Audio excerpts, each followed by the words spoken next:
E o aumento da mistura de etanol na gasolina de 30% para 32%, né, o chamado E32, também entrou em vigor no último sábado. Segundo a União da Indústria de Cana-de-Açúcar e Bioenergia, a nova mistura deve gerar uma demanda de 1 bilhão de litros de etanol por ano.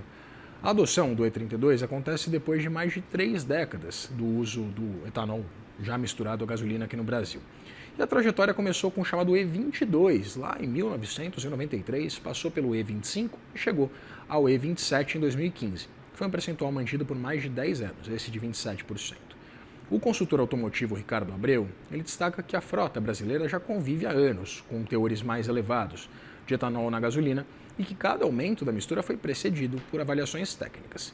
Mais informações você pode conferir na matéria do nosso site, reportagem essa assinada pela Luciana Franco. E agora, 15 horas 16 minutos, hora de a gente falar sobre o agronegócio.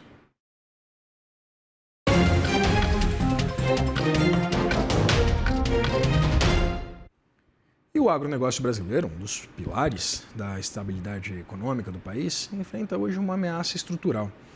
O Brasil, a gente sabe, tem uma dependência crítica e concentrada do mercado chinês, que é destino de 71% das nossas exportações de soja e 54% também das nossas exportações de carne bovina. Mas a China decidiu, nesse ano, que essa dependência seria um risco intolerável para a segurança nacional e acionou um plano para reduzir as compras do exterior. Para a gente entender como o Brasil pode continuar expandindo sua produção, também as suas exportações, mesmo diante desse cenário geopolítico mais desafiador, a gente conversa agora com Marcos Fava Neves, nosso colunista da CNN Agro. Marcos, seja muito bem-vindo, é sempre um prazer dividir tela com você.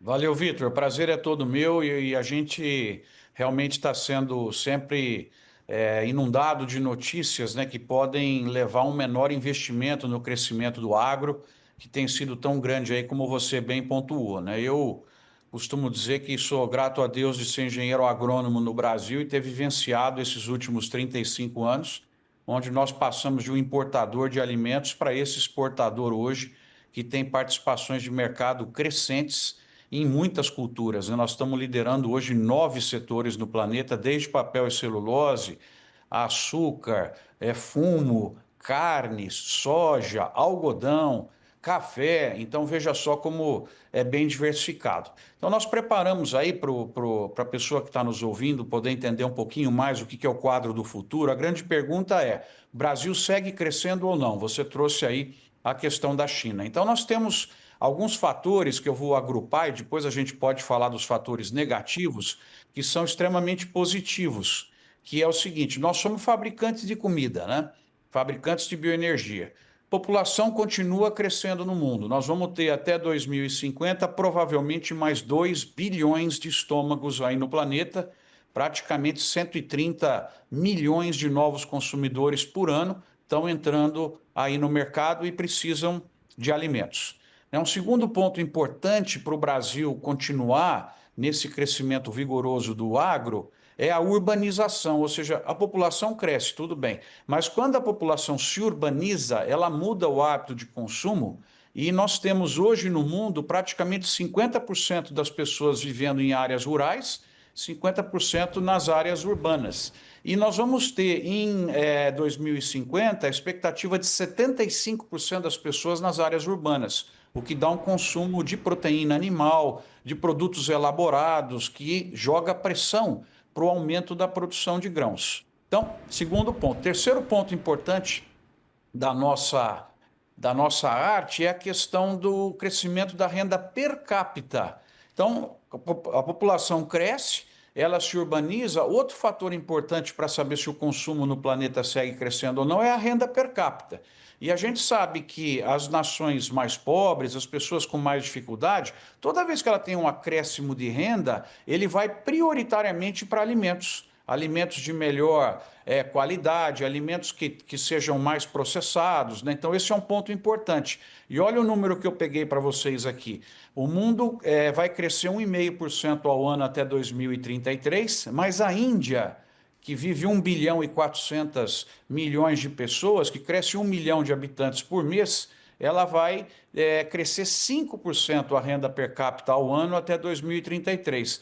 A China, 4%, e a Ásia, 3,5%. Então, esse é um outro fator também de grande pressão de necessidade de alimentos no planeta. Um quarto fator é política governamental. Então, você tem muitos países que têm programas de distribuição de comida para a população carente e que vão aumentando também essa distribuição, ajudando aí nesse processo. Está faltando só dois para eu comentar e devolver aí a palavra para você, que é o consumo de proteínas animais. Olha que número interessante. Nós temos hoje nos países desenvolvidos, 30% da dieta das pessoas é proteína animal. Nos países em desenvolvimento é 10%. Portanto, se eles se desenvolverem, eles vão partir mais para a proteína, jogando pressão em cima da produção de suínos, da produção de frango, de tilápia, de carne bovina, carneiro e outras carnes aí que são muito importantes. E você tem hoje o estímulo também da política pública para o consumo de carne. Na última dieta lá, recomendação de dieta do governo americano, veio a carne. Para concluir, é a bioenergia. A bioenergia é algo que nós sabemos o tamanho do estômago das pessoas, né? Mas e o tamanho dos motores? Então nós temos aí todo o crescimento de mistura de combustíveis, que você estava comentando aí há pouco, do aumento do etanol para 32%, em breve vai para 35%. Nós temos o biodiesel, sendo também mesclado cada vez mais nos países, e nós temos aí a possibilidade cada vez maior dos grandes motores serem movidos a produtos que vêm a partir do agro. Enquanto nós estamos conversando aqui, está se colhendo cana com uma colhedora a etanol. Nós temos caminhões rodando com biometano, com 100% de biodiesel. Há 15 dias encostou um navio em Santos de container e abasteceu com etanol. Então veja só, esse conjunto de atividades aí, quando colocado em conjunto, ela me permite ficar um pouco mais tranquilo com a ideia da China de ter um abastecimento cada vez maior feito por eles. Eu acho difícil, mesmo que a população lá caia, pela pressão de todos esses outros itens que eu comentei com vocês e que também estão acontecendo em outros países. Você tem países que em breve vão ter 400 milhões de habitantes, né? 450 milhões na África, na Ásia, e a gente está às vezes muito preocupado com a China, porque hoje realmente ela representa muito da nossa compra, mas o bom é olhar que tem uma série de outros mercados aí crescendo por conta dos fatores que eu tentei explicar aqui para vocês. Então esses seriam os drivers favoráveis, tá? Para o nosso crescimento continuar. Marcos, apesar dessa sua leitura bastante otimista, queria fazer aqui o papel, evidentemente, de advogado do diabo, porque você falou sobre essa urbanização saltando 50% para 75% da população em 2050, o que propiciaria exatamente esse incremento do consumo, principalmente de proteínas animais. Porém, você também menciona esse dado que eu achei bastante relevante. Proteína animal é 30% da dieta de países desenvolvidos e de 10% de países em desenvolvimento. A minha pergunta é, a renda per capita crescendo 5% ao ano na Índia e 3,8% na China até 2033.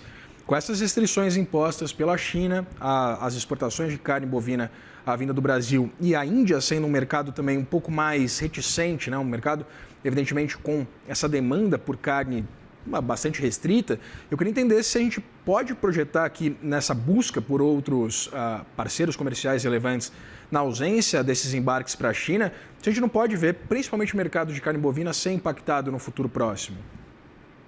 Esse ponto que você traz é extremamente importante, aonde são os mercados que vão crescer mais, e nós temos que colocar, no caso das carnes, o componente religioso.